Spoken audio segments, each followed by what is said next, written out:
biológicos, y vamos a ver, la mayoría de las enzimas son proteínas, y por ejemplo, aquí vemos, ya vimos toda la clase de proteínas, y vamos a ver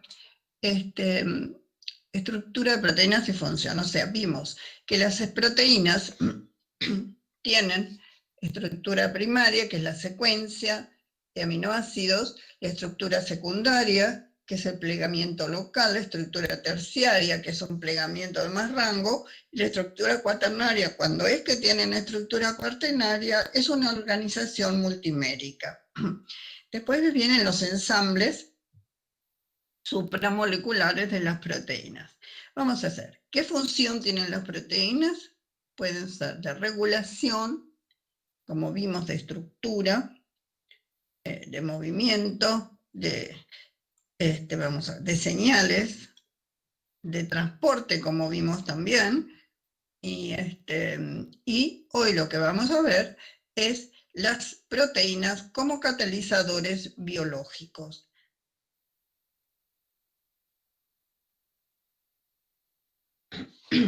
Bueno, principios teóricos para que se produzca una reacción química. O sea, los sustratos deben colisionar, deben chocar. Para que sea efectivo ese choque, la colisión molecular debe ocurrir en la orientación correcta.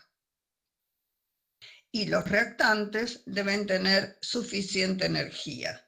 Entonces, no es lo mismo cuando dos autos chocan a 20 kilómetros que cuando chocan a 100 o 120 kilómetros.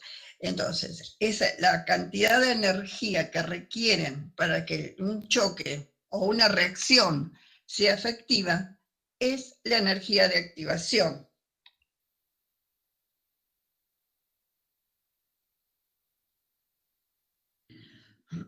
Entonces, vamos a ver cómo reacciona una enzima con un sustrato. Ya no vamos a hablar de moléculas, sino reacciona la enzima con un sustrato.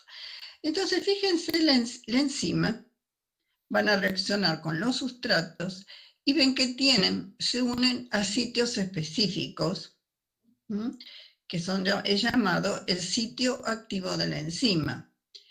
Y se forma un complejo enzima-sustrato.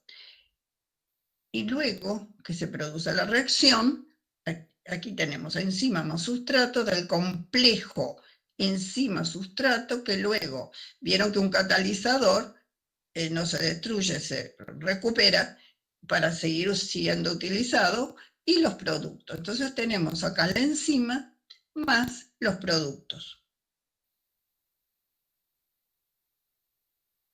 Bueno, esto es lo que puse ayer para que completar un poco. Entonces, dijimos que hay un sitio donde se une el sustrato. Es el sitio activo de la enzima. El sitio activo de la enzima tiene que tener, dijimos que tiene que tener, habíamos dicho cuando hablamos de proteínas, que ese sitio activo tiene cierta conformación y composición química, y eso debe determinar la especificidad, o sea, también la estereoespecificidad. Tiene especificidad óptica y geométrica. O sea, una molécula de la serie, si el sitio activo tiene especificidad para una molécula de glucosa D, no va a reaccionar con una molécula de glucosa L. Si requiere una molécula cis, no va a reaccionar con una molécula trans. Entonces, tiene estereoespecificidad el sitio activo. El sitio activo es como un bolsillo que tiene en esa gran macromolécula, tiene un lugar donde allí, de acuerdo a la conformación que tengan esas moléculas, van a reaccionar con el sustrato. O sea, es como un bolsillo dentro de esa proteína, un sitio, donde determinados grupos R de los aminoácidos van a interaccionar con el sustrato. Puede ser de un carboxilo del aminoácido 5, un grupo amino del aminoácido 100, un grupo tiol del aminoácido 80, un grupo epsilolamino de la lisina que se usa muchísimo en el sitio activo del aminoácido 40. Entonces están todos orientados en la conformación tal, de acuerdo a como vimos la estructura terciaria de la proteína, que están en el sitio activo, depende del sustrato con el cual van a interaccionar. Entonces, dijimos que ese sitio activo es va a tener, se va a unir el sustrato específicamente. Entonces, vamos a ver en qué consiste el sitio activo. Esto que lo que agregué es, sitio activo tiene un sitio de unión y un sitio catalítico. Entonces, la adecuada unión entre la enzima y el sustrato se logra más rápidamente posicionando un sustrato en una cavidad, o sea, en el sitio activo, donde es eliminada el agua. Este esquema de la eliminación de agua lo vimos al principio del cuatrimestre y lo tenemos ahora otra vez. El tamaño de la proteína de la enzima refleja la necesidad de una superestructura para mantener en forma adecuada a los grupos que interactúan posicionados para unirse al sitio activo. La conformación y la composición química, lo que dije antes del sitio activo. Una enzima debe proveer grupos funcionales en su sitio activo para la unión con el sustrato por interacciones débiles, o interacciones iónicas, uniones de hidrógeno, Van der Waals, etc., de tal manera que se optimice la energía de unión en el estado de transición. Ya vamos a hablar de esto. La interacción entre la enzima y el sustrato provee la fuerza que contribuye a la catálisis enzimática. Bueno, ya vamos a ir desmenuzando. Entonces lo importante es sitio de unión, sitio catalítico. O sea, el sustrato primero vamos a ver que se va a unir al sitio de unión. Y se lo voy a decir en forma muy, muy sencilla, que aparentemente se libera, aparentemente no, en el sitio de unión se interacciona de manera tal que libera energía. Esa energía que libera cuando el sustrato se une al sitio de unión produce en la enzima un cambio conformacional que hace que exponga grupos de sitio catalítico para reaccionar y dar los productos.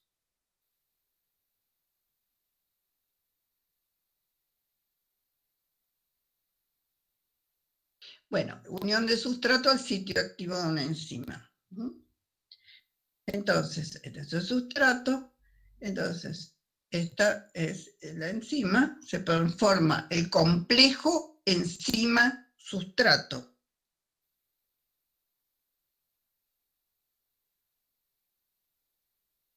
Bueno, aquí unión de un sustrato al sitio activo de la enzima. Está claro que aquí hay sustituyentes de distintos sitios en la macromolécula, que es la proteína, hay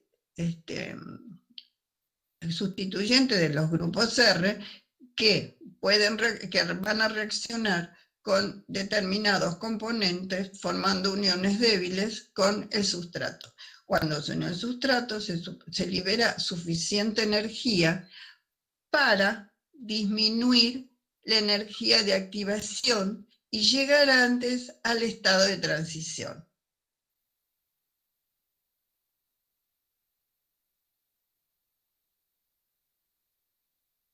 Bueno, este es el sitio activo de la enzima y este es el sustrato. Aquí interaccionan por uniones débiles el grupos R que corresponden a distintos aminoácidos, que pueden venir de distintos lugares, los grupos R y tienen que tener cierta conformación y composición química determinada para actuar con determinado sustrato. Entonces se produce la unión y luego el cambio conformacional que hace que exponga los sustratos al sitio catalítico de la enzima. Fíjense que una reacción, ahora vamos a ver los esquemas, una reacción que no es catalizada por enzima tiene una alta energía de activación.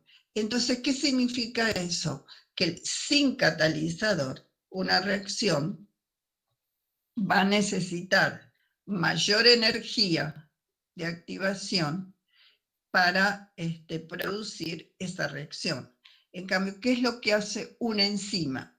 Una enzima se une al sustrato, forma el complejo enzima-sustrato y disminuye la energía y luego da los productos. Lo que hace es disminuir la energía de activación, o sea, se alcanza antes el estado de transición. ¿Por qué? Porque cuando el sustrato se une al sitio de unión de la enzima, se libera energía. Esa energía que se libera facilita que produce el cambio conformacional en la enzima, de tal manera que facilita, o sea, es como que ya tiene orientados los sustratos para unirse al sitio catalítico de la enzima y producir la reacción.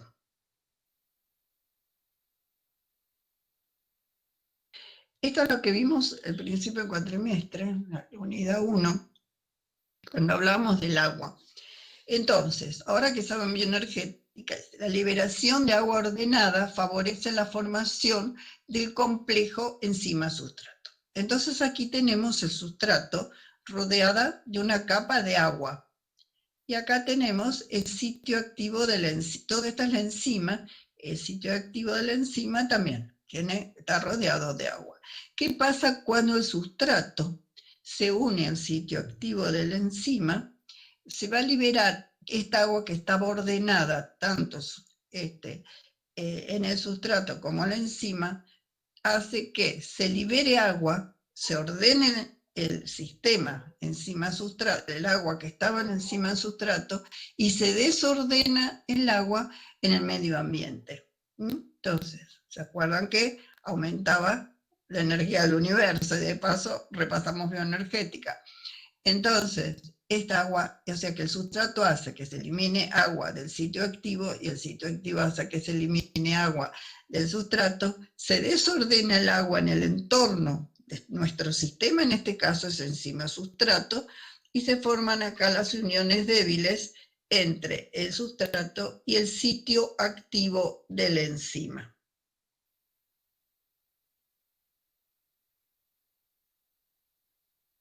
Bueno, esta es otra que dice Scherker. Unión de la enzima al sustrato. Dos propiedades de una proteína se caracteriza por su unión a ligandos. La especificidad. O sea, hablábamos de la estereoespecificidad. Y yo puse acá ligandos sustratos, porque ligandos, ahora usamos sustratos. Y ligandos, o sea, se basa en la misma teoría, pero es cuando se une una hormona a un receptor específico. Entonces puse por eso ligandos sustratos. Entonces, la especificidad, o sea que hablamos de estereoespecificidad, se refiere a la habilidad de una proteína para unir a una molécula respecto de otras. Como dije antes, se puede unir a la de glucosa y no a la L. Se puede, no se va a unir a la galactosa, o sí, pues hay enzimas que pueden unirse, pero no a la misma velocidad. Puede seleccionar, es específica para determinadas moléculas. Y si además se une, puede unirse a otras moléculas, pero no con la misma velocidad. Entonces, especificidad. Esto es una medida cualitativa, o sea, con qué sustrato se puede unir. o sea, qué sustrato se puede unir al sitio activo de la enzima, de esa enzima que esté en nuestro sistema que está en estudio.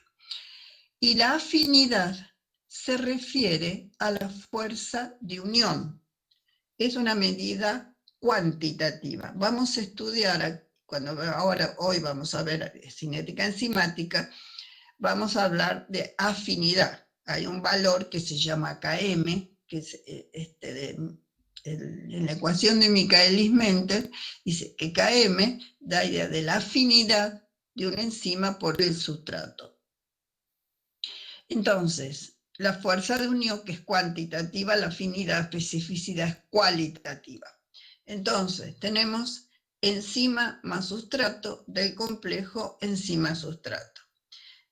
Esta es una reacción, yo la puse así porque me salían torcidas las flechas, es un proceso reversible. Es un proceso reversible la formación del complejo enzima-sustrato, y entonces la constante de equilibrio es igual concentración de enzima-sustrato dividido el producto de la enzima por el sustrato. Tengan un poquito de imaginación para ver este cociente. Entonces, lo que se determina siempre para ver afinidad es cuánto se une la enzima, la enzima con el sustrato. Entonces, en lugar de constante de equilibrio, para ver la afinidad es 1 sobre constante de equilibrio, que es la constante de disociación, es la inversa, es esta, la constante de disociación, que va a ser igual al producto de concentración de enzima por concentración de sustrato sobre concentración de enzima. Bueno, acá tendría que decir sustrato o ligando lo mismo, pero acá pongo una S. Concentración enzima sustrato. Entonces, dice la inversa de la constante de equilibrio es constante de disociación, que esto va lo mismo para unión a un ligando, como dije antes, un receptor en hormonas. Entonces, esto es la inversa para un complejo ligando o sustrato, proteína. Para la reacción de unión es la medida cuantitativa más común de afinidad. Cuanto más fuerte es la interacción entre una proteína y el ligando o sustrato, menor es el valor de la constante de disociación. Entonces nosotros vamos a trabajar con la constante de disociación, la Km, que es la constante de Michaelis-Menten, que cuanto menor es la constante de Michaelis-Menten, mayor va a ser la afinidad de la enzima por el sustrato.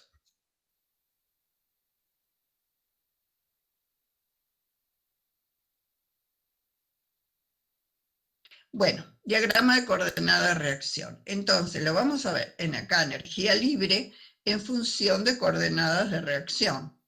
Entonces, ¿qué ocurre? Para enzimas no están así, pero vamos a ver la energía libre. Entonces, aquí tenemos un sustrato, está en su estado fundamental, tiene el ángulo de unión, longitudes de unión y distribuciones electrónicas, ese sustrato, está en su valor de menor energía, como vemos acá. Cuando se activan esos sustratos para producir una reacción, se distorsionan los ángulos de unión, ¿ven? Vamos pasando aquí, se distorsionan los ángulos de unión, las longitudes de unión, la distribución electrónica, de manera tal que se activa, alcanza un estado de transición. O sea que para pasar a los productos, necesita tener esta energía de activación, o sea, alcanzar el estado de transición que luego, cuando se forman los productos, disminuye, pasa al estado fundamental de los productos. Entonces, toda reacción necesita alcanzar un estado de transición, aumenta su energía para llegar a los productos y tener el estado fundamental de los productos. Una reacción catalizada por enzimas, el delta G 0' va a ser el mismo independientemente de la energía que necesite y independientemente del tiempo que tarde en producirse esa reacción. Y entonces dijimos que tienen que estar un sustrato, tener cierta orientación y proximidad para que esa reacción se produzca y tener la energía suficiente, o sea que es la energía de activación para llegar al estado de transición y luego pasar a productos. Lo que hacen las enzimas es disminuir la energía de activación aumentando la velocidad de la reacción. O sea, una reacción catalizada por enzimas puede tener 10 a la 3, 10 a la 16 veces mayor la velocidad que una reacción no catalizada.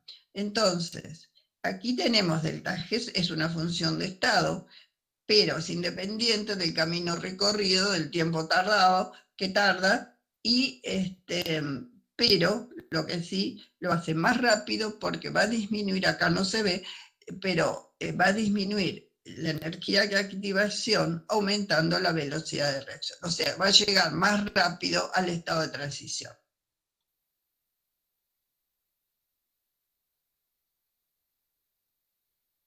Entonces, bueno, coordenada de reacción, energía, acá tenemos, puede ser un sustrato, una reacción monomolecular, una reacción bimolecular. Tenemos los sustratos, aquí se produce la unión. Ven, ¿cuándo? Tenemos la enzima. Vamos a suponer una reacción monomolecular A que pasa a B. No A más B que pasa a C más D. Es más fácil. Entonces, aquí tenemos los sustratos en su mínimo valor de energía en el estado fundamental. Y cuando se une al sustrato, al sitio de cuando se une al sitio de unión de la enzima, ¿qué va a producir? Se forma el complejo enzima-sustrato. Cuando se forma este complejo enzima-sustrato, ¿qué ocurre? Se libera esta cantidad de energía, este delta G negativo, ¿sí? ¿Qué hace? Que disminuya la energía de activación mucho más que la cantidad de energía que libera acá.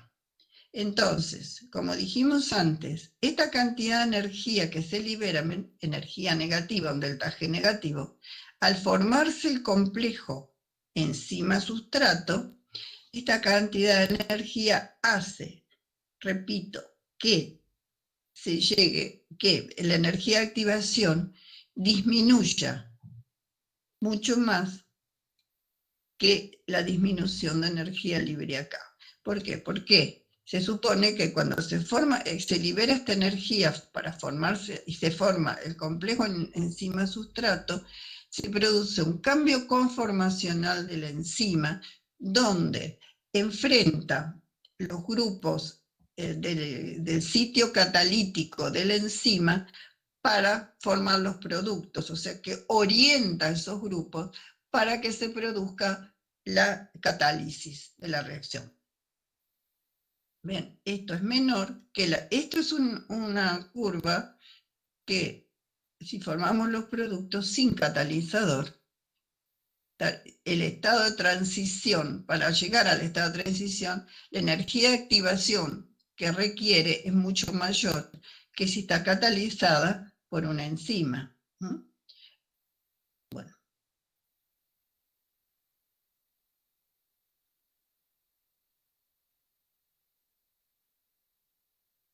Bueno, entonces reacciona una enzima con un sustrato, enzima más sustrato, se representa acá lo que dije antes, enzima más sustrato, en el sitio de unión del complejo enzima-sustrato, ven que acá es reversible, las flechas las van a tener bien horizontales, y este complejo enzima-sustrato, lo que dije antes, produce cambio conformacional y orienta los grupos R del sitio catalítico para que se pueda producir la catálisis y obtenemos los productos y recuperamos la enzima. Bueno, diagrama ahora de coordenada reacción con y sin catalizador enzimático. Entonces, si no tenemos catalizador, partimos aquí de un sustrato en su estado fundamental o de menor energía. Entonces, si no tenemos catalizador, la cantidad de energía de activación se requiere para llegar al estado de transición es muy grande y luego dar los productos. Es lo que dijimos al principio, que colisionan, que tengan orientación, proximidad y que la energía con que vienen sea grande. En este caso es la energía de activación. Fíjense, sin catalizador, el tiempo que llevaría que el sustrato se transforme en producto con esta energía de activación. En cambio, o sea, esta es una reacción no catalizada, esta es una reacción catalizada, ¿sí? Este es el delta G de la reacción. El delta G de la reacción no va a variar, no varía tampoco la constante de equilibrio ni el delta G de la reacción. Lo que va a variar es el tiempo que va a tardar una reacción en producirse con o sin catalizador. Ven, acá tenemos, se libera energía formando el complejo enzima-sustrato y bueno, se produce acá toda la distorsión, todo lo que dijimos antes, y ese cambio conformacional va a orientar los grupos catalíticos para realizar la catálisis y obtener del sitio catalítico para realizar la catálisis y poder obtener los productos. ¿Cómo? Mucho más rápido. Acelera la velocidad de la reacción. ¿Por qué? Porque disminuye la energía de activación. Muchos libros le van a decir, sí, las enzimas disminuyen energía de activación y por eso aumenta la velocidad de reacción. Y de los mecanismos no le dicen nada. Bueno, ahora cuando saben por qué ocurre. Bueno, diagrama de coordenada de reacción con sin catalizador enzimático. Bueno, lo mismo que vimos antes. Lo que tengan claro, que les queda claro que con o sin catalizador, el delta G0' es el mismo. El delta G, o sea, el productos menos reactivos.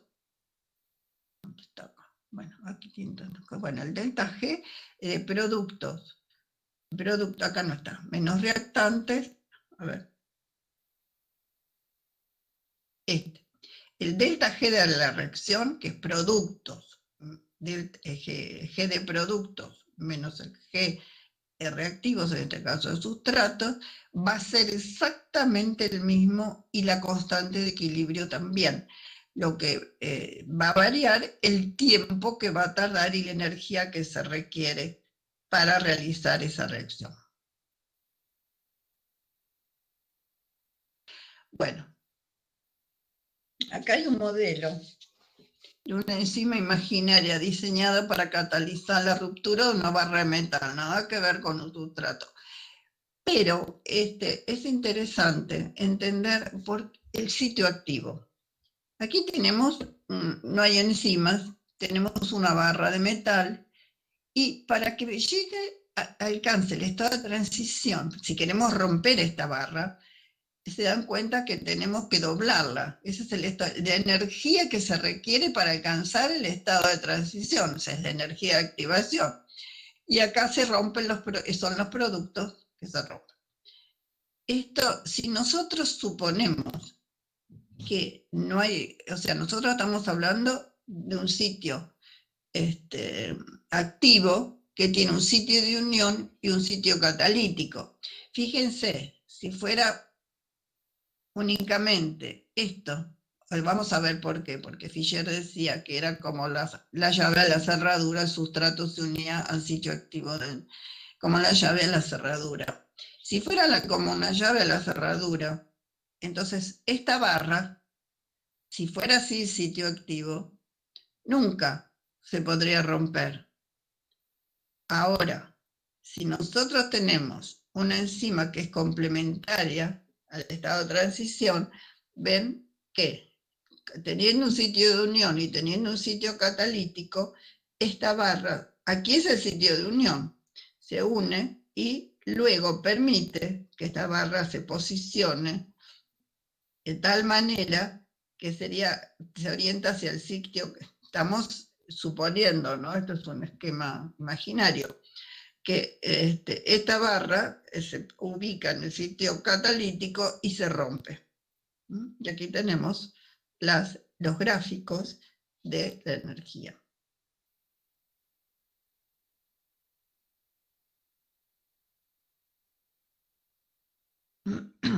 Mecanismos de catálisis enzimática. La unión del sustrato y o estado de transición tiene lugar en el sitio activo de la enzima. Tiene un efecto de proximidad, efecto de orientación e incremento de la velocidad de reacción por disminución de entropía. Y reacción disminuye la entropía en el caso de que sea un sustrato. También cuando se forman las uniones, ustedes saben que delta G quiere igual a delta H menos T delta S.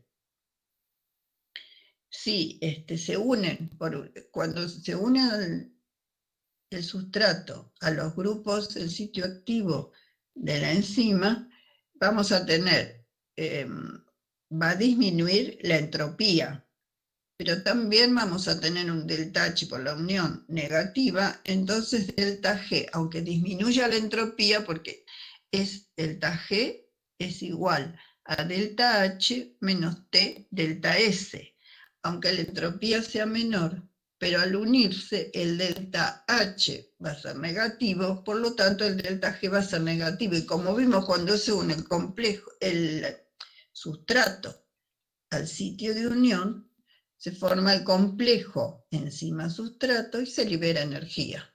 Un delta G negativo. Reacción bimolecular, si tenemos una reacción bimolecular, se incrementa la energía de activación y disminuye la velocidad de reacción. Ahora vamos a ver el esquema. Si tenemos una reacción unimolecular, porque habíamos dicho que requerían cierta orientación, proximidad. Si tenemos dos moléculas que tienen que chocar, vamos a requerir mayor tiempo y mayor energía para poder orientarlos y acercarlos. Si tenemos una monomolecular, la energía va a ser mayor, la posibilidad, va a ser mayor.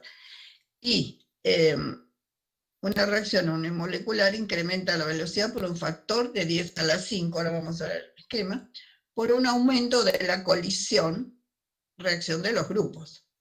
Y después hay otra posibilidad, que todavía sea más rápida la reacción, si hay una restricción de estructura, o sea, porque las moléculas tienen libre rotación, y alrededor de las uniones entre grupos reactivos. Si tenemos una restricción de estructura, hay eliminación de la libre rotación alrededor de las uniones entre grupos activos.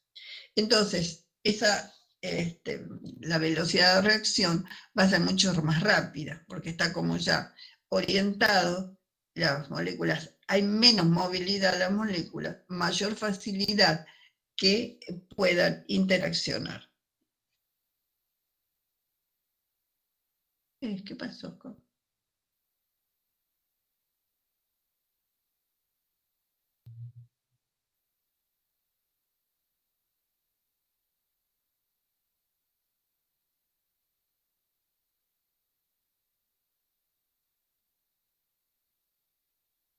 Se fue.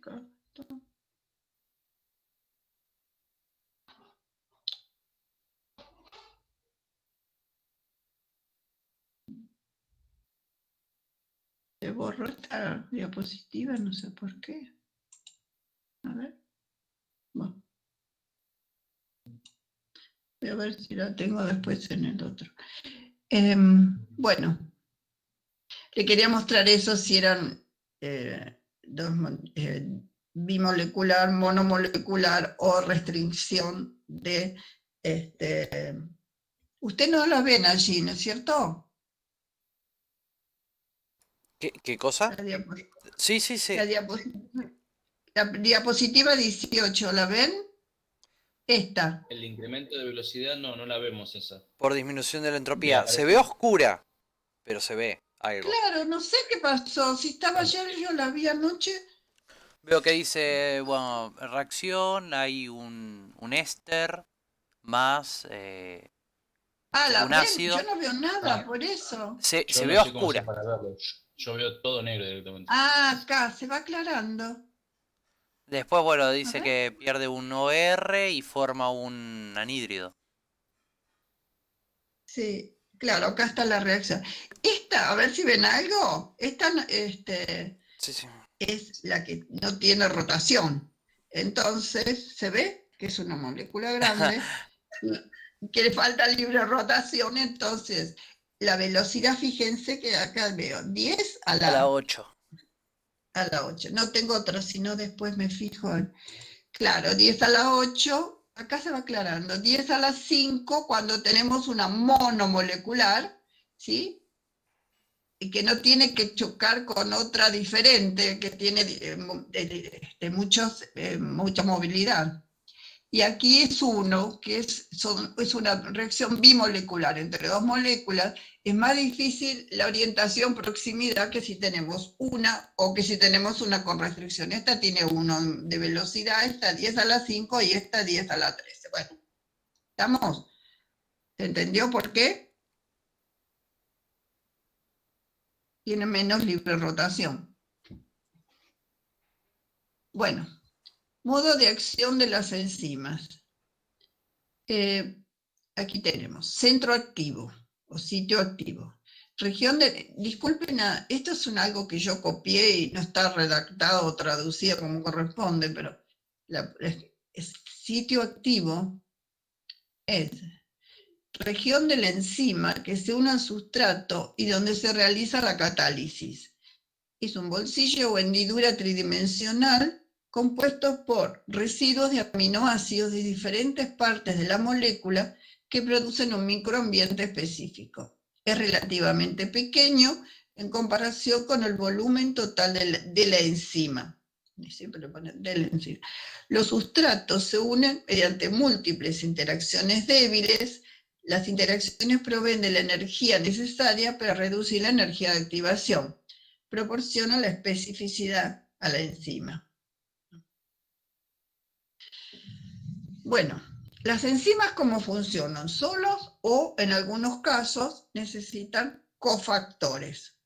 Los cofactores pueden ser iones inorgánicos, ferroso, magnesio, manganeso. Estos iones inorgánicos pueden tener a las enzimas o se unen en el momento de actuar. Las coenzimas son moléculas pequeñas, como la coenzima, vieron que vimos reacciones con nicotinamina de nidinucleótido, que participan en reacciones de oxidorreducción, flavina de nidinucleótido, y ahora vamos a ver, las coenzimas, por ejemplo, el NAD, que es, ya no le digo más nicotinamina de nidinucleótido, ahora vamos a llamar NAD. Las coenzimas, se llaman así, se unen en el momento de realizar la reacción. Y después está el grupo prostético. Grupo prostético puede ser, el FAD es un grupo prostético, va unido a la enzima. El hemo es un grupo prostético, ¿sí?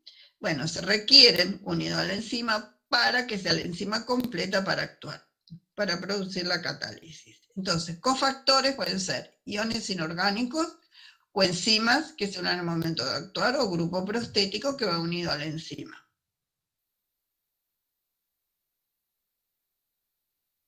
Bueno, cofactores de la actividad enzimática, a veces la actividad catalítica depende de un componente químico adicional. El cofactor, como vimos antes, que suelen ser iones inorgánicos, ¿sí? El cobalto, hay enzimas que tienen enzima y otras que se unen a actuar.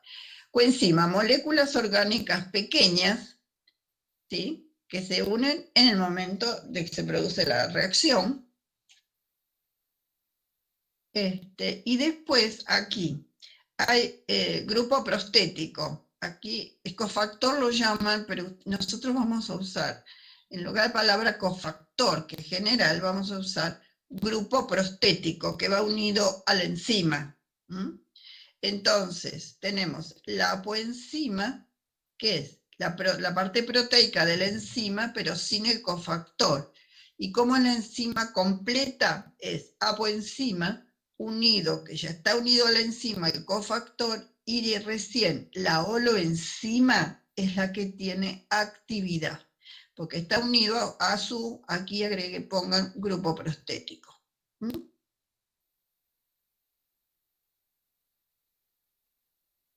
Bueno, cofactores en la actividad enzimática, acá tenemos la holoenzima, que es la completa.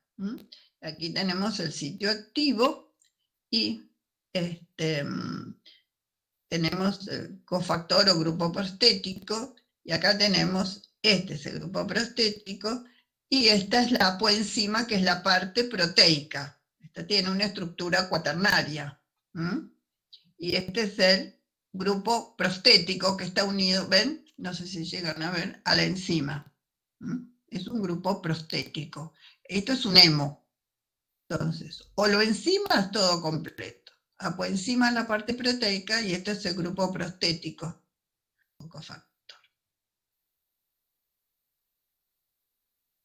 Cofactores de las enzimas, como les dije. Coenzimas. Las coenzimas casi todas son derivados de vitaminas hidrosolubles. Las coenzimas derivadas de proteínas hidrosolubles, bueno, pirofosfato de tiamina, a medida, esto yo no lo estoy pidiendo ahora que se acuerda de memoria, porque a medida que veamos las vías metabólicas, vamos a utilizar estos componentes. Son todos derivados, dije, repito, de vitaminas hidrosolubles. Tenemos tiamina pirofosfato o pirofosfato de tiamina, FAD, lo que dije antes, flavina adenindinucleótido, pero aquí esto actúa como un grupo prostético. El FAD y el NAD actúan en reacciones de oxidorreducción, también actúan el fosfato de piridoxal. Acá está la enzima que utiliza, un ejemplo de enzima que utiliza estos cofactores. La biotina, en las reacciones de carboxilación se utiliza biotina, 5-desoxiadenosilcobalamina, bueno, tetrahidrofolato, determinado sin tasa.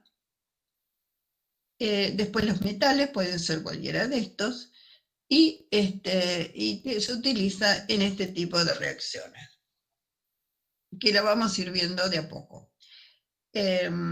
Contribuyen estas coenzimas al alineamiento del complejo enzima-sustrato. Siempre hablamos de alineamiento, orientación, proximidad, ¿estamos? Y también el sitio adicional de enlace. Bueno, participan para completar la catálisis. Bueno, vitaminas como cofactores enzimáticos, tenemos son hidrosolubles.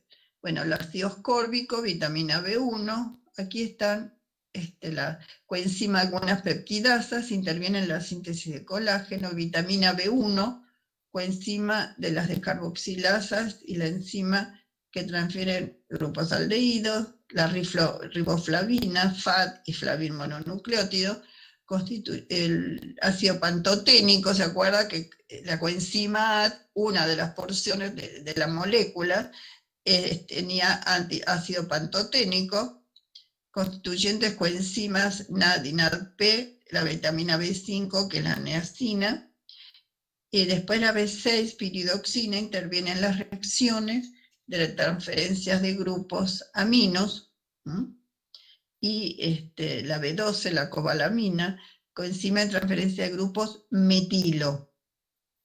Bueno, acá está la carencia, ¿no? Bueno, y la biotina de carboxilación. coenzimas, las enzimas que transfieren grupos carboxilo al metabolismo de aminoácidos. Todo lo que produce la falta de cada una de las vitaminas.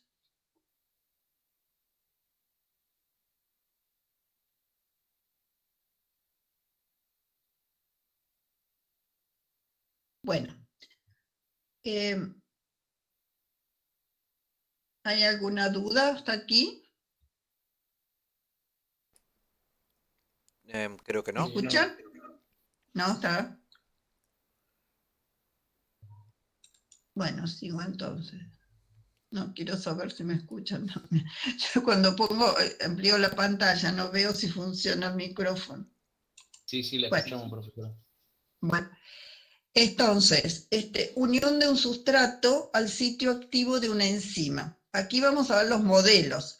Modelos de Fischer, lo que en algún momento lo mencioné, que decía que era, cuando vimos la barrita de metal, que era, el modelo de Fischer dice que se une el sustrato al sitio activo de la enzima como la llave a la cerradura. Se pensaban que la proteína era rígida y había un sitio activo que era exactamente, se unía el sustrato. Por ejemplo, tenemos la enzima glucosa 6-fosfatasa, tenía un sitio para la glucosa 6-fosfato, que es esto, ¿lo ven acá? Y otro para la ADP. Y se unía como la llave a la cerradura. Entonces, decía que enzima más sustrato del complejo enzima-sustrato. Pero aquí la proteína no se mueve. ¿Cómo va a ser la reacción? Pero bueno, fue uno de los primeros en proponer esto, ¿no? Unión de enzima-sustrato, y aquí estamos con el modelo de encaje inducido de Koshland, que acá no se ve muy bien tampoco. O sea, decía que cuando el sustrato, aquí tenemos sitio activo, el sustrato, sitio activo de la enzima, cuando se aproxima el sustrato, se une al sitio activo de la enzima, se produce un cambio conformacional que va a dar los productos. Bueno, ahí estamos mejor. Es de Koshland. Especificidad enzimática, especificidad de sustrato. Acá tenemos los dos modelos.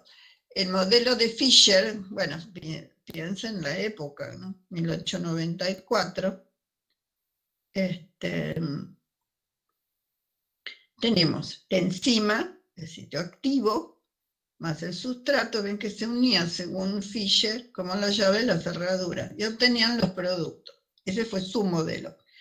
Y Koshland, en 1958, ya más actualizado, ese modelo del ajuste inducido. Ven que tenemos la enzima con el sustrato, se forma el complejo. Ven que está como, cambia un cambio conformacional, produce cuando se une el sustrato a la enzima, se produce un cambio conformacional, tenemos conformación, se produce un estado de transición, de tal manera que permite formar los productos y se recupera la enzima como en el momento inicial. Entonces, este es el modelo aceptado, el de Koshland. Ustedes vieron cuando vimos transporte la clase pasada, cuando una molécula se une al transportador, se une específicamente, pero esa molécula también va a producir un cambio conformacional que facilita que salga la molécula.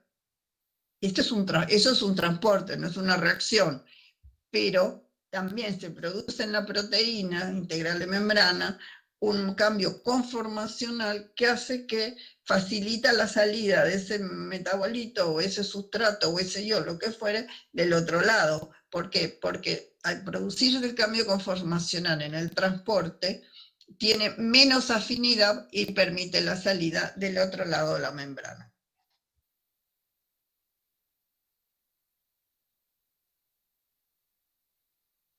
Bueno, especie enzimática, especie de sustrato. Aquí cambio conformacional, acá lo ven bien, inducido por la glucosa en la exoquinasa.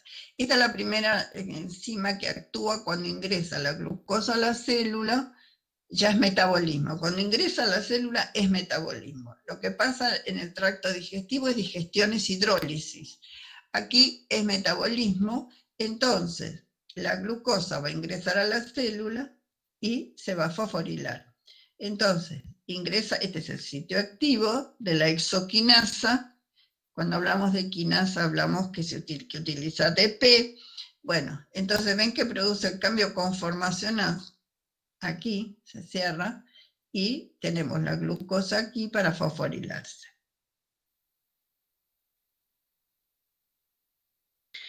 Especificidad enzimática, estereoespecificidad. Entonces tenemos aquí interacciones estereoespecíficas entre aminoácidos del sitio activo de la enzima y los distintos grupos del sustrato. Bueno, glicerol,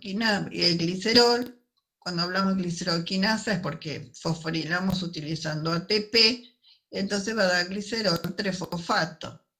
Entonces acá tenemos la enzima y se producen interacciones con el sitio activo de la enzima para fosforilar el glicerol y dar glicerol trifosfato.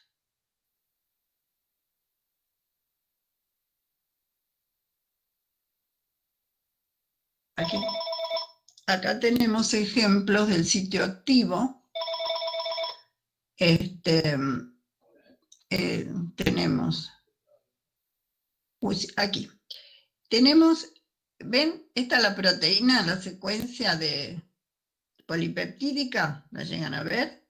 Aquí tenemos R1, carbonilo, nitrógeno, hidrógeno, R2, carbonilo, nitrógeno, hidrógeno, de paso repasamos, R3, y vamos de amino a carboxilo. Bueno, esto es una secuencia de la proteína, pero estos son el grupo de sitio activo. Acá, por ejemplo, tenemos el sitio de unión al zinc, sitios de uniones hidrofóbicas, sitios de uniones hidrógeno.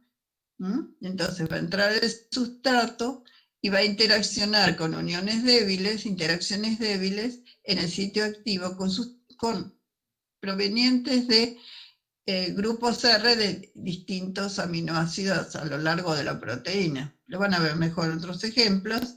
Bueno, pero lo importante es esto. Aquí para producir puentes de hidrógeno, acá producir uniones electrostáticas, sitios de uniones al zinc.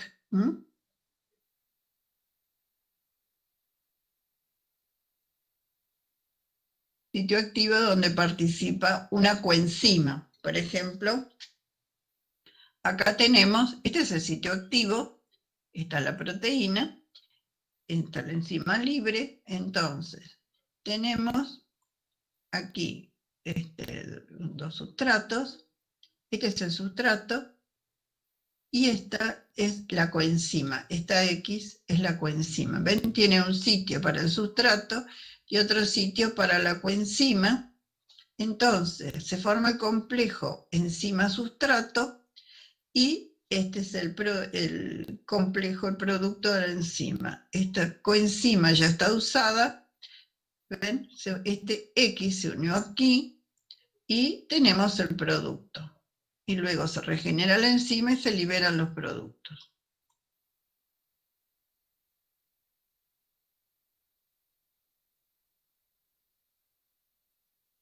Bueno, acá van a ver mejor el sitio activo. A ver, presten atención porque como vienen de distintos, de la gran molécula proteica, ese estado, esa conformación de estructura terciaria en el espacio, piensa que vienen aminoácidos de distintos lugares de la molécula, y eso conforman el sitio activo. Tenemos el sustrato, es el color rojo. Y se forman uniones de hidrógeno de grupos R, que es el verde. Entonces, tenemos en el sitio activo, uno de los grupos es la lisina. tiene, ¿se acuerdan? Epsilolamino, el aminoácido dibásico, es el carbono. Bueno, tenemos el amino de la lisina, el carboxilo, el amino de la arginina. Acá tenemos también arginina. Y el oxidrilo de la serina, de paso repasan, el amino de la serina, lisina, este es el amino de la serina, este es los puentes de hidrógeno con los que están en verde. Van a formar con el sustrato, las uniones débiles, distintas uniones que van a formar, este es el sustrato en el sitio activo de la enzima. Pero lo que quiero que entiendan es que todos estos grupos provienen de aminoácidos, distintas zonas de las proteínas, pues es la conformación y la composición de los grupos que van a formar el grupo catalítico. Especificidad enzimática, especificidad de función. Un mismo compuesto puede ser sustrato de varias enzimas que lo modifican de distintas formas. Por ejemplo, glucosa 6-fosfato, cuando actúa con una deshidrogenasa, va a dar 6-fosfogluconolactona. Si la glucosa 6-fosfato actúa con una fosfatasa, va a dar glucosa más fósforo inorgánico. Si la glucosa 6-fosfato actúa sobre ella, sobre ese sustrato, una isomerasa, va a dar fructosa 6-fosfato. Y si actúa una mutasa, va a dar glucosa 1-fosfato.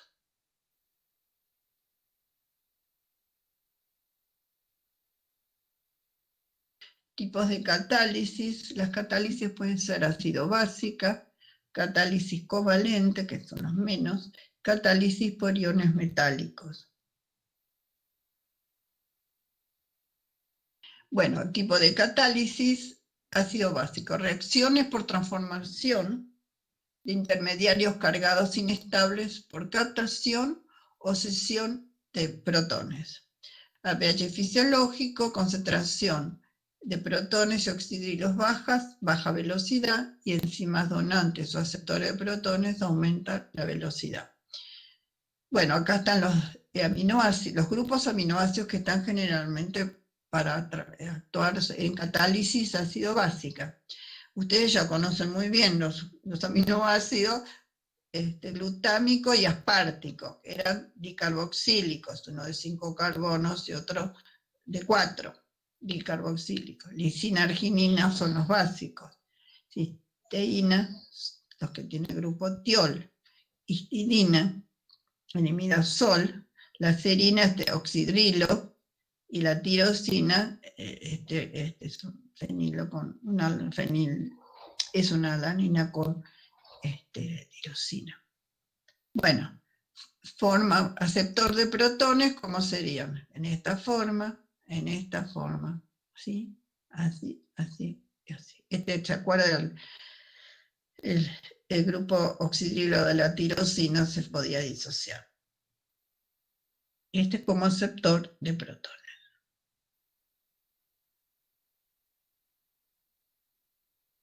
Bueno, catálisis ácidos básicos, ¿ven?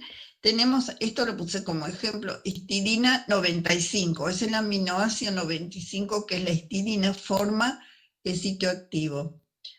O el glutámico del aminoácido 165 de la proteína.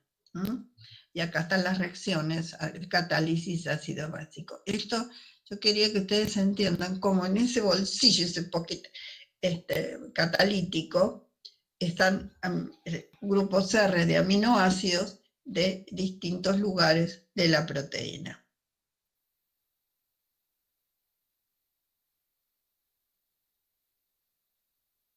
Después, catálisis covalente. Se forman enlaces covalentes transitorios de complejo enzima-sustrato para facilitar la formación del producto. Por ejemplo, las transaminaciones. AB más X da X más B, y eso da A más X más B. Bueno, núcleo nucleofílico de la enzima, grupos nucleofílicos y electrofílicos de importancia biológica. Formas nucleofílicas, por ejemplo, del alcohol tenemos este RO negativo, del tiol RCA negativo, el amino también con 2 electrones, y tenemos el grupo imidazol, también con un par de electrones. Esos son nucleofílicos. Y los electrofílicos de importancia biológica son, bueno, los protones, los iones metálicos, los átomos de carbono carbonilos y la imina catiónica, que forma bases de Schiff.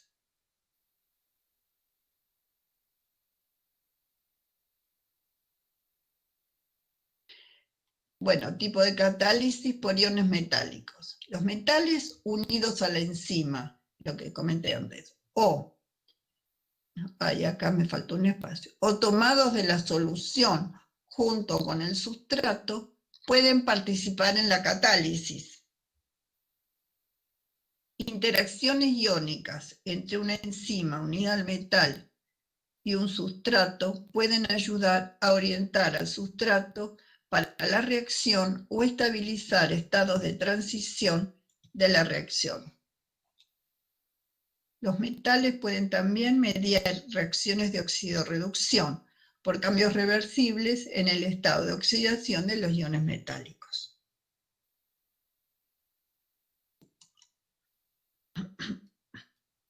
Bueno, reacción catalítica de la papaína. Bueno, lo que me interesa es que vean que tiene el grupo cisteína 25, que va a ser el que va a actuar en la catálisis, uno de los grupos, la histidina 159, grupo imidazol, imidazolio.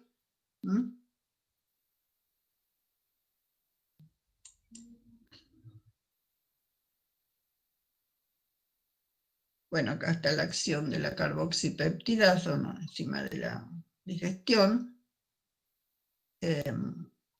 Bueno, aquí tenemos el glutamato 270, tenemos la participación del ion zinc. Bueno, esto lo tienen ustedes escrito.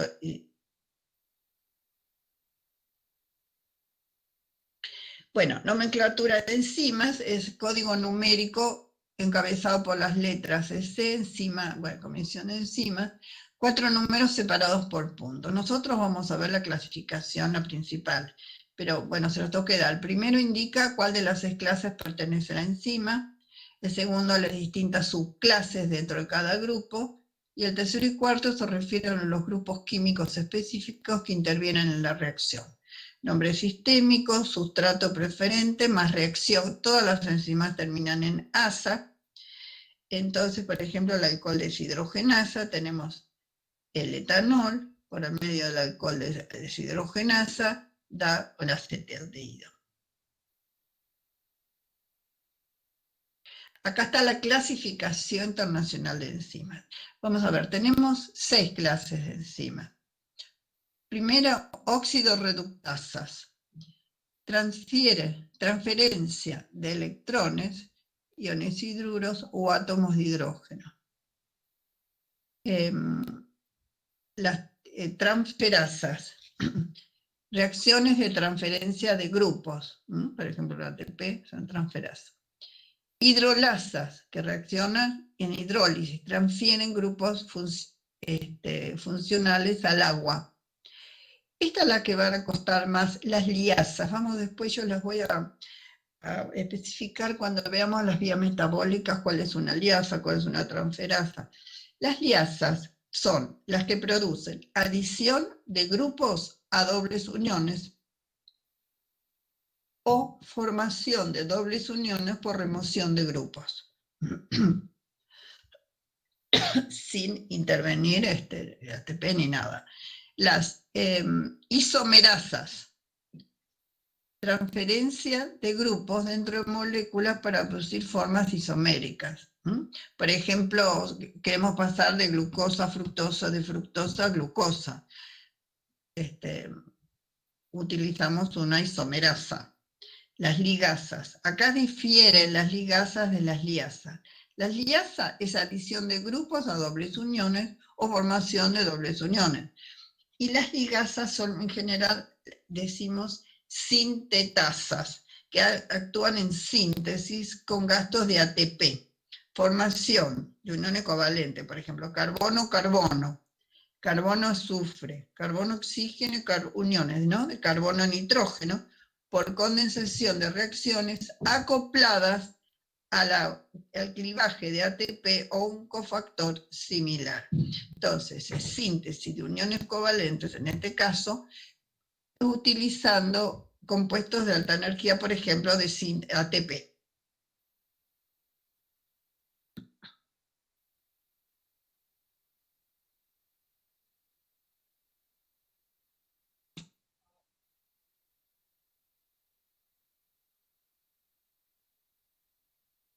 Bueno, acá está otra vez la clasificación, reacciones de oxidorreducción, transferasas, otra vez hidrolasas. Acá dan el ejemplo. Se cayeron todos los papeles. Bueno, transferasas, acá están los ejemplos. Reacciones de hidrólisis, que ya conoce, las liasas. Es cuando usan, por ejemplo, cuando hacen isocitrato, cuando pasan de citrato a isocitrato, que primero sacan agua, forman un doble enlace, después adicionan agua y forman otra vez el oxidrilo. Es así actúan las liasas. Isomerasas, como dije antes, por ejemplo, acá tenemos la glucosa, pasa a galactosa. Esas son, dentro de las isomerasas son epimerasas. Ligasas, unión de dos sustratos expensas de hidrólisis de ATP. Hay una síntesis, este compuesto más por presencia de ATP forma una unión covalente. Porque después están las sintasas, que es diferente de las sintetasas. Sintetasa interviene en el ATP.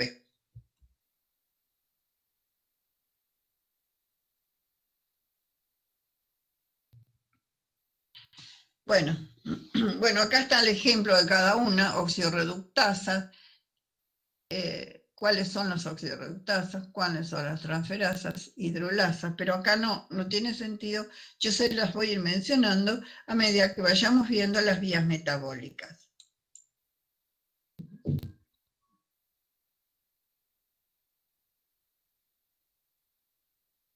Actividad enzimática. A las unidades en que van a utilizar la actividad enzimática.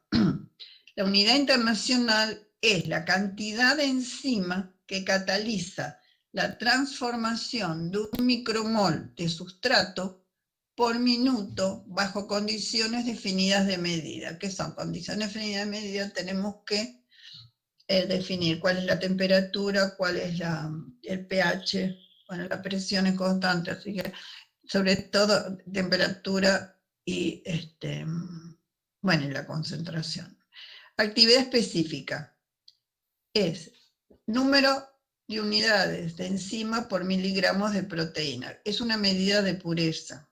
A medida que se va purificando, vamos a tener mayor actividad específica. Porque siempre estamos determinando un grupo de una solución con varias proteínas. Vamos purificando esa proteína, vamos a obtener más proteína de la que nosotros queremos estudiar, mayor concentración de proteína.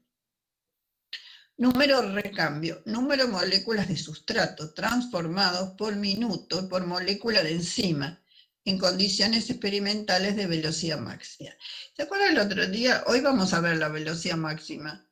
Ahí vamos a aplicar el número de recambio. Pues el otro día habíamos visto una curva hiperbólica que era así. Pues no sé si pueden seguir con el puntero. Entonces, cuando llegamos a una velocidad máxima, lo vimos sí en transportadores, llega una velocidad máxima y es como que tenemos un número de recambios, el número de moléculas de sustrato transformados por minuto y por molécula de enzima en condiciones experimentales de velocidad máxima. O sea, ingresa una molécula, pues está saturada la enzima por el sustrato a velocidad máxima. Entonces, ingresa una molécula, se transforma, ingresa una molécula, otra molécula y se transforma. No es que hay una relación lineal de aumento porque hay una determinada concentración de enzima. Cuando llega a la velocidad máxima, quiere decir que la enzima está saturada por el sustrato. Bueno, y el ktal es una medida que es la cantidad de enzima que transforma un mol de sustrato en producto por segundo.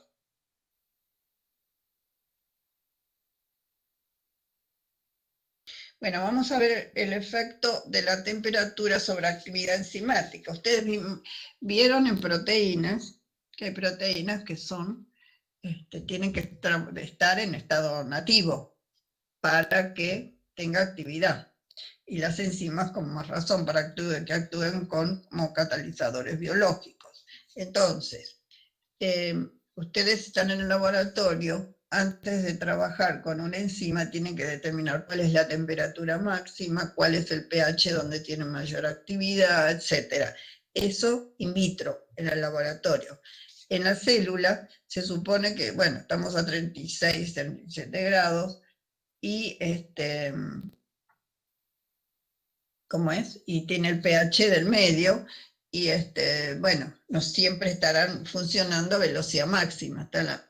Vamos a ver que está funcionando una enzima en la célula, la velocidad que le da la enzima reguladora, ¿no? Una velocidad a la cual necesita, porque en la célula no se va a hacer nada que no vaya a utilizar más metabolitos de los que necesita y no va a producir ni gastar más de lo que necesita. Entonces vamos a suponer que en lugar de trabajar a esta velocidad máxima, puede ser que esté trabajando a esta velocidad, ¿no? A esta velocidad que es la que se requiere, y hay una enzima reguladora que en una secuencia de reacciones va a decir, esta es la velocidad a la cual tienen que trabajar. Bueno, entonces, por acá se desnaturaliza la proteína, ¿sí? Y depende de la proteína. Bueno, aquí tenemos varias enzimas y la actividad enzimática con el pH. Por ejemplo, la pepsina. La pepsina es la enzima que está en el estómago, que trabaja un pH 1,5 más o menos. Entonces tiene máxima actividad acá. Después, la ureasa, que va a hidrolizar la urea, tiene un pH aproximadamente neutro, la velocidad máxima, ¿no?, de actividad. Y la arginasa, que hidroliza la arginina, va a tener un pH más básico. La actividad máxima va a estar un pH básico.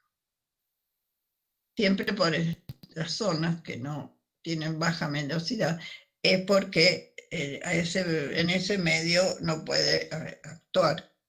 O se desnaturaliza. Fíjense, el pH también va a depender de la fuerza iónica, y esa fuerza iónica va a alterar la estructura terciaria de las proteínas.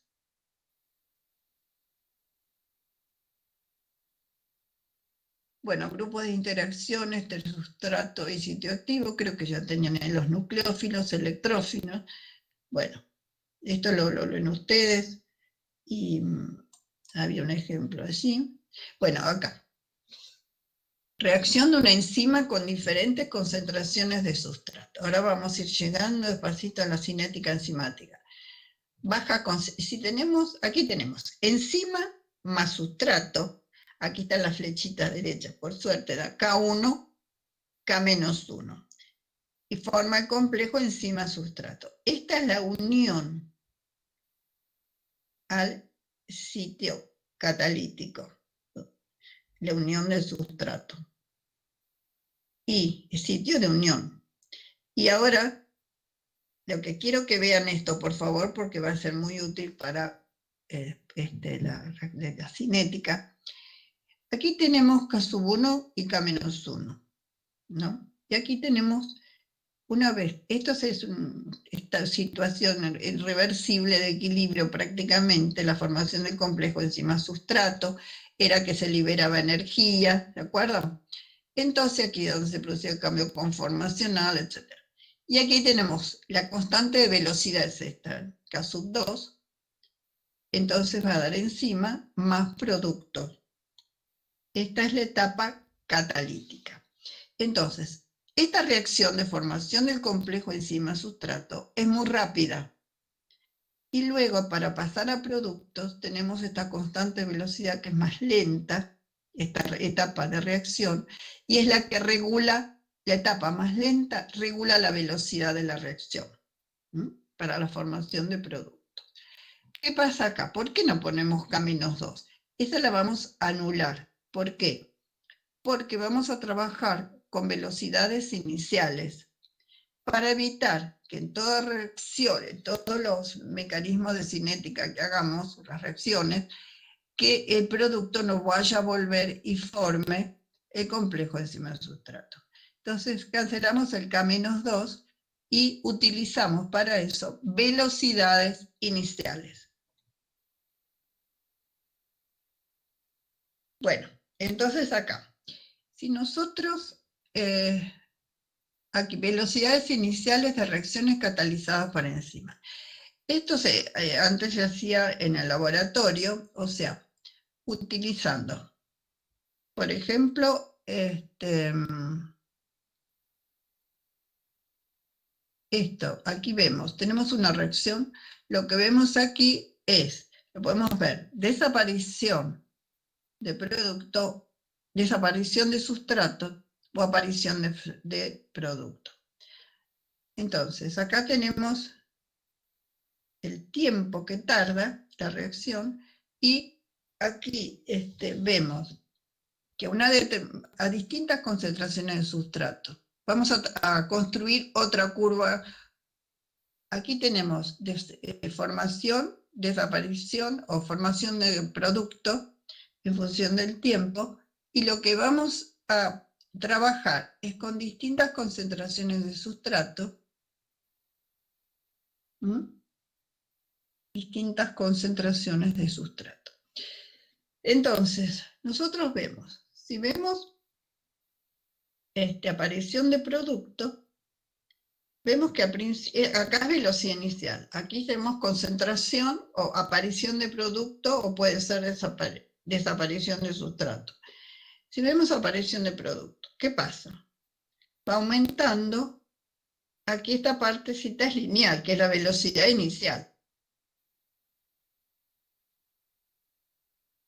¿Cómo determinamos velocidad? Nosotros queremos construir una curva de velocidad en función de concentración de sustrato. Vamos a ver ahora.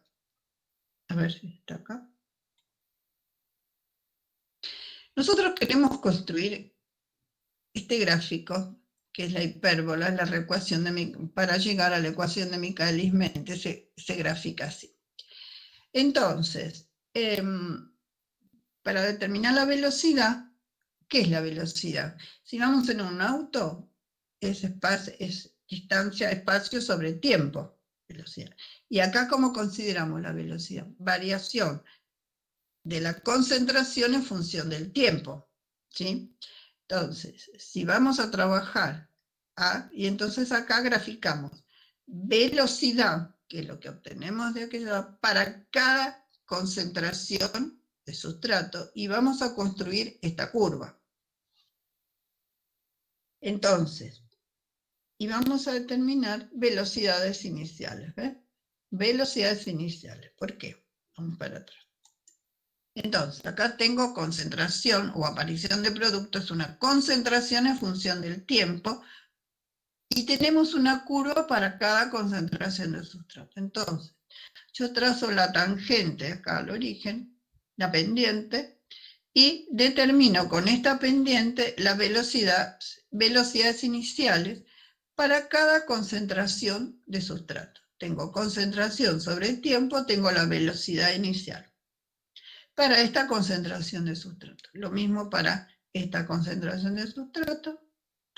Porque se dan cuenta que a medida que transcurre el tiempo de la reacción, se va modificando, no va a ser lineal la curva, no va a ser una recta. Entonces, porque hay modificaciones, porque el producto puede volver atrás a formar complejo enzima-sustrato, porque hay desnaturalización de la enzima, varias cosas, entonces se va formando una curva. Y yo lo que quiero es, entonces, para determinar cuáles usamos velocidades iniciales. Entonces determinamos la pendiente acá al origen y vamos a tener para cada concentración de sustrato una velocidad. Y vamos a construir esta hipérbola que va a coincidir esto con la ecuación de Michaelis-Menten. Velocidades iniciales en función de concentración de sustrato. Entonces, yo tuve una velocidad inicial en la curva, el gráfico anterior para cada concentración de sustrato. Entonces voy construyendo la curva. Esta zona es lineal de la curva, o sea, hay una relación lineal, una velocidad de primer grado, porque está relacionada con, depende de la concentración del sustrato. Y luego vamos a llegar a velocidad máxima, ¿sí? Donde la velocidad no varía con el tiempo. Es P0. Y ahí teníamos el número de recambios. ¿Se acuerdan? Trabajando a velocidad máxima. El número de recambios. Tan saturada la enzima, siempre se utiliza una concentración determinada de enzima. En un momento que la concentración de sustrato que se usa es mucho mayor que la concentración de enzima y entonces se satura la enzima. Y obtengo la velocidad máxima.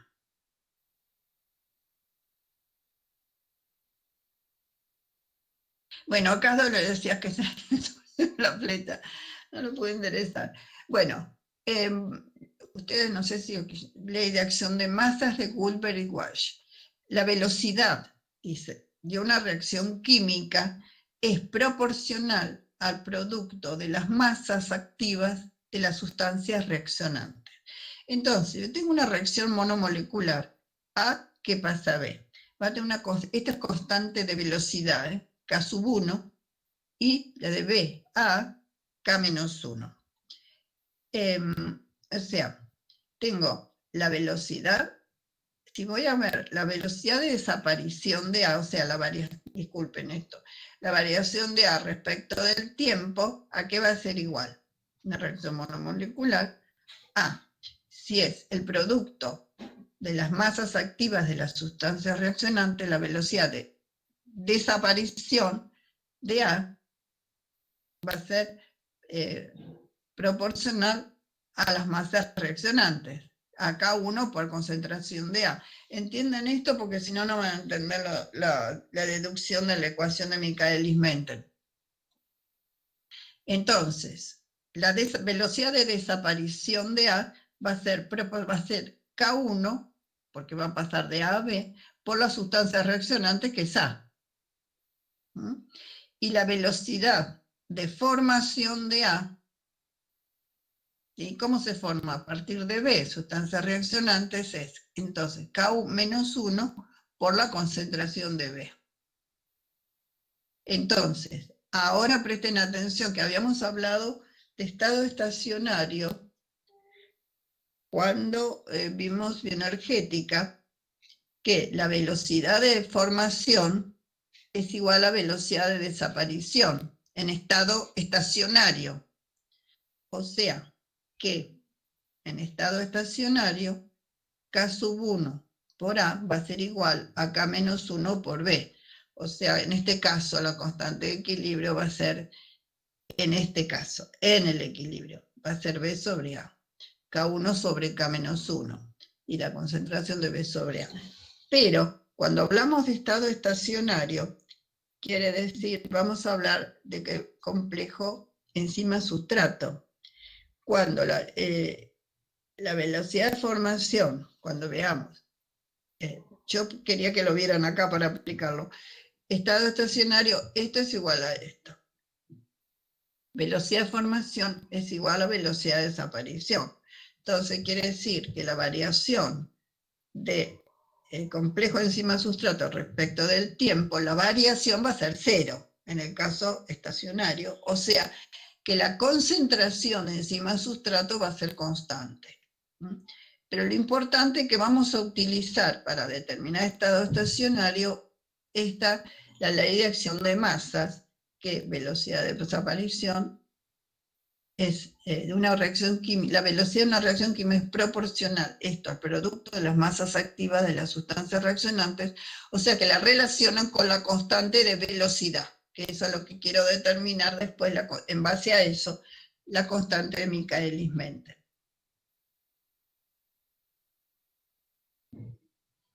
Bueno, es muy chiquitita lo que...